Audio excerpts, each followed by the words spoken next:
What is up, people of YouTube? This is Prolix Enigma here once again, and today I'm going to be talking about E3. So everybody knows that E3 has been going on, and there's been tons of new game announcements, and Microsoft and Sony and Nintendo and, all of them different companies just going ham-bony on some new games, and, they're things that they want to share with us. So I'm going to, I thought about a couple different video ideas. First of all, I thought about doing a top 10 game release, and I have issues doing top 10s with the software I'm using because I'm, I don't really use Sony Vegas Pro 12 yet. It's kind of something I'm working on getting around to, getting better with. It's really hard to find the free time to do it, but I just decided I'm going to talk about a few games that I saw or I'm going to talk about the 4 games that I'm most excited for from E3.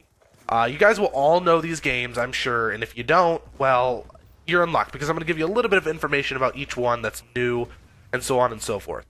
So, first of all, these are in no particular order. I mean, if I was to put them in an order, it'd be hard to put them in an order, because of the types of games they are, but I'm going to start off with the news of Grand Theft Auto 5 going from just being last-gen Xbox 360, PS3, to going towards the Xbox One, PS4, and PC. That's really exciting for me as a YouTuber because I want to bring you guys more content, better content. So it's going to be cool to see GTA 5 on my PlayStation 4 and be able to do more stuff with that. And also, good news is you can port your, at least what I've heard is you can port your progress from, the PlayStation 3 to the PlayStation 4.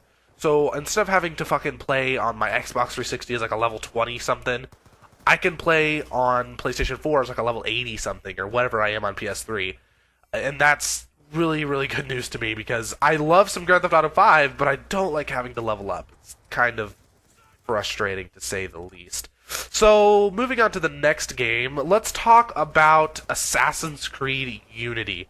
I love the Assassin's Creed series. As you guys know, if you've been following my channel since I started my YouTube channel, I talked about Assassin's Creed 4 and how much I love that game. That is by far my favorite Assassin's Creed game so far in the series. But there's a few new things coming to the Assassin's Creed Unity game, and that is the fact that there are 4 players instead of just 2 or just 1 that you can switch on and off from, or a Brotherhood. So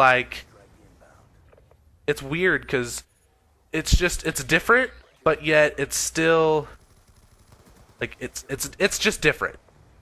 Now there's more fluid parkour system, which means that you can jump from one spot to another without having to stop or do anything like that. You won't have to just stop on one spot and then jump to the next. You can just literally swing and move. And I kind of noticed that in the trailer. So that's always cool. There's a new there's new stealth movements like crouching and crawling and easier to hide and stuff like that. And there's a more unique combat system, so that way the kills are different more often. So as you guys know, in the other Assassin's Creeds, after every couple kills, it would repeat the cycle of what kill you would get, the style that it showed when you were killing somebody with your sword or your hidden blade or whatever else. So that's going to be changing. There's going to be more different, more ways to kill people, which is always really cool. And I wonder how they're going to implement the different play styles of the other 3 characters in the game. And your friends can always join into your games and play as those other 3 characters throughout it. So, yeah, that's pretty exciting for me, at least. Now, there's Far Cry 4. Far Cry 4 is that is my most anticipated game yet. That is the one that I am most looking forward to. More than anything else. It is really, really cool. I've just been waiting for this game for about 2 years now, and I'm finally going to get to play it. It has different types of attacks, so there's air animals such as eagles that'll swoop down and attack you, and there's also this little helicopter thing that you can fly into those base camps, and you can use that to attack and drop down from above. Dun dun dun. And so on and so forth. So then after that we have, I have them wrote down on my sticky note as super elephants, but really they're just elephants that you can make angry, and they'll just run into stuff and ram into things, or you can ride them into battle they're your war horse or some crap. And it's in a new location. So the previous Far Cry games, I believe, have all been on islands that are tropical, and there's water and so on and so forth. This is in a mountain range, so there's snow and it's different. So I'm really looking forward to that and learning how that's gonna play out, and hopefully it'll be cool. Also, the new antagonist for this game looks amazing. So there was Voss from Far Cry 3, and his personality stood out. He was so his character was so big, and it was crazy. He was one of my favorite characters from like any game series I've ever played, really. Far Cry 3 is my favorite game, like campaign-wise, just story-wise, that's my favorite game ever. So Far Cry 4, I don't think it'll let me down. I really, really don't. Now let's get into the meat and potatoes of this commentary. You guys all know I play a lot of Call of Duty, primarily Call of Duty. So let's talk about Advanced Warfare. And I know you might be tired of hearing about it because every YouTuber is talking about it out there. But I'm not going in depth. I'm just giving a few updates on it. So if you guys haven't heard, which I'm sure you have, but I'm just going to go a little, a little bit here and talk about some of the new things coming to the game, what I'm looking forward to about it. So I watched the trailer, and it looks really futuristic, almost Halo-y, and all those people out there that are saying it's copy and paste cut from previous CODs thrown in with some Titanfall and some Halo and some Crisis, go suck a dick, because this game's has been being worked on for like 4 years now, three or 4 years, I believe, and so it was being developed before those games even came out. I really don't want to hear it, alright? Before other companies probably even had the idea to put those in there. You know, you think about going into the future, you have a lot of options, but right off the top of your head, a lot of them are going to be the same because of what they are. So, first of all, there's these exoskeletons which make you super strong, make you able to jump really high, and things like that, and like super kicks and punching stuff, and things of that nature, and those are pretty cool. Like, I don't know how that's going to work in multiplayer.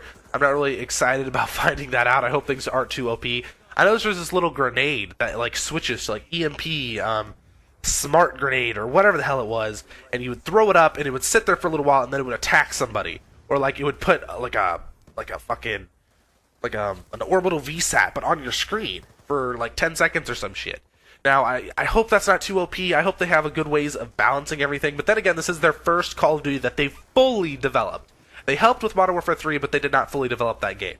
Anyways, moving on. There is the bronze and gold exoskeleton and cannon thing. I don't really know what the fuck it's called, but I'm assuming it's that cannon thing that was blasting people during the campaign trailer thingy-mabob. And it's like gold or bronze. That's pretty cool. That's not enough to make me want to pre-order it. I mean, I'm going to pre-order it no matter what, but there's a little pre-order bonus for you guys. I hear that Sledgehammer really follows the competitive Call of Duty scene, so that's good news for me. And then moving on, we have new jumping and energy weapons. So I kind of already talked about the jumping and the grenades here, but like there's energy weapons where you don't have to reload. So basically you have a little meter that you have to keep track of and make sure you don't go too like low on your energy bar. And so it just refills back up, and it's like a laser, which is pretty cool. Like, Call of Duty is getting really, really far into the future. You know, you think about future, and you think about laser beams and everything else, and blah, blah, blah. So that's just kind of the direction that it's going in, and I like it, I think. I don't know, it's hard to judge, so as far as I'm concerned, it can't be much worse than Ghosts. Really, like seriously, it can't get much worse than Ghosts. So tell me what you guys saw at E3 that you're really, really interested in. Like, I'm more of an action shootery type person. Like, I play some racing games. Like from Ubisoft, The Crew's coming out. I'm interested in that game. I'm not sure if I'll buy it right off the bat, but I am very interested in getting it. The majority of my games I'll be getting on PlayStation 4. I will be getting Advanced Warfare on PlayStation 4 and 360. I believe that's what I'm going to get it on. I might get it on an Xbox One if I have one by that time. But anyways, guys, tell me what you guys are looking forward to that you saw at E3. Twitter and Facebook links will be down in the description. The video you'll see will be the last video that I made. And deuces.